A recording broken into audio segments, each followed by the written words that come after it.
What's going on, guys? Today, I'm sorry for sounding like I'm full of a cold. That's because I am, and I can't get rid of it, unfortunately, so you're gonna have to deal with it. But anyway, today we're going to be talking about map design in Call of Duty World War II and what I personally think of the map design in World War II. So honestly, I feel like the map design is very good in a lot of different ways, but I also think that there is a lot of negatives and positives to go hand in hand with, you know, each other when it comes to the map design and the way these maps are played and stuff like that.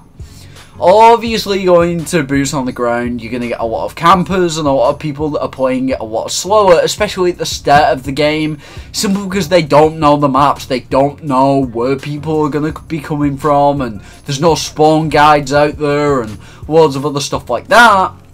However, when it comes to it, I really think that the map design in this game has been nailed down in a specific way. Most of the locations and most of the maps that you play on are actual places. They are actually places that you could go to or could have been into in the era of World War II. Meaning that it brings the player into the environments of the war itself, but making it believable that it's actually a place in, you know, the World War or whatever that you can play.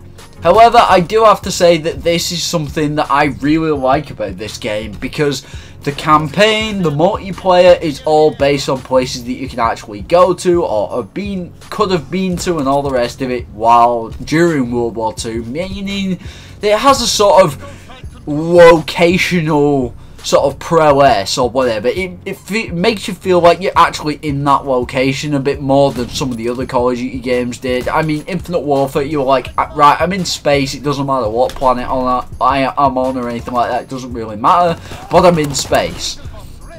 This game, it's like, I'm on Gustav Cannon, I'm around the Gustav Cannon, or I'm in Ardennes Forest, which is one of the really big battles that happened, you know, during that time period and stuff. You're in a certain location that relates to World War II, and I really like that. Now, honestly, when it comes to the way the maps look, the colour palettes and everything, I really have to say that there is some locations on the maps and some of the colour palette that is very dark. And I have to say that is probably done on purpose, but I also have to say that it is kind of annoying when you get killed by someone that you don't even see, because they're stood in an area or crouched in an area that is really dark and they basically blend into a wall. It's frustrating and I really don't like that, but there's not really much they can do about that, especially with the core part that they decided to go for.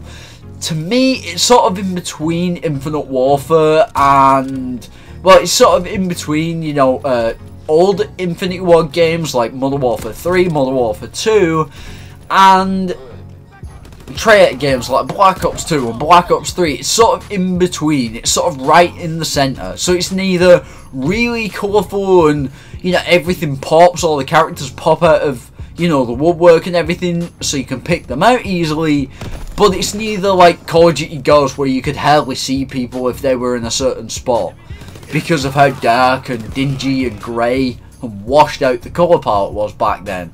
So honestly, I really like that.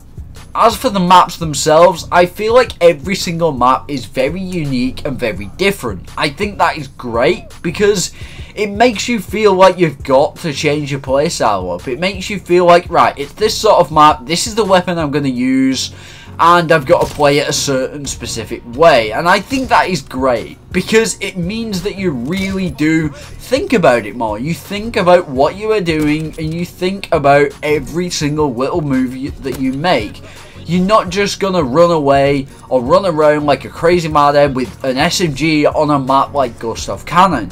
Frankly, you could do that, but the likelihood of you getting killed because you're miles away from your targets and you're not going to be able to hit them very easily is kind of high. Whereas with a map like London Docks, you would pick an SMG, you would pick a shotgun because it is a more close range map, and that is something that I really like about this game. It's sort of asks for variety, it puts variety out there for you to use all these different weapons, for you to use all these different perks and basic trainings and stuff like this. You know, London Docks is not really a map that I would suggest using a sniper with a lookout on as a basic training. Gustav Cannon, on the other hand, I would use lookout on whichever class I was using for that specific map, because lookout allows you to pick people's, you know, name tags up for a longer distance, whether you aim down sight or not, helping you identify the enemies over your teammates and all the rest of it, giving you an advantage, especially if you're looking down from the cannon like I am. You have an advantage there, and that's the way you should be playing this. Obviously, if you're going to use an assault rifle or an LMG, whack the 4x scope on there and go for long shots. It works the charm. So honestly, I have to say that this game, for me personally, is very, very good, and I really enjoy the fact that there is such variety and stuff within the game itself and the way that it plays. Regardless of what you think of the headquarters, and regardless of whether you think that this game needs like more maps and all that, because I personally think it needs more maps. I feel like 9 maps is not enough. They should add Carrington, which is coming for the Christmas update. They're adding Carrington or Winter Carrington to the map rotation, so we end up with 10 maps and 11 for DLC Season Pass, I think. But either way, I really think that that is something that they should have taken into account. I feel like 9 multiplayer maps, 3 war maps, which technically gives us 12, even though it's a completely different mode, is kind of a bit low. However, with the war maps, you have to consider the war maps are massive in comparison to the normal maps, and a lot of time and effort went into them. And I do enjoy war from time to time. It's not a game mode that I particularly pick out to play a lot of the time, unless I'm grinding for camos and stuff like that for specific weapons that I really don't like the carabin or whatever. But it is what it is. I think war is a cool game mode, it's a cool concept, and I really do like the idea of an objective-based game mode that is basically just objective-based.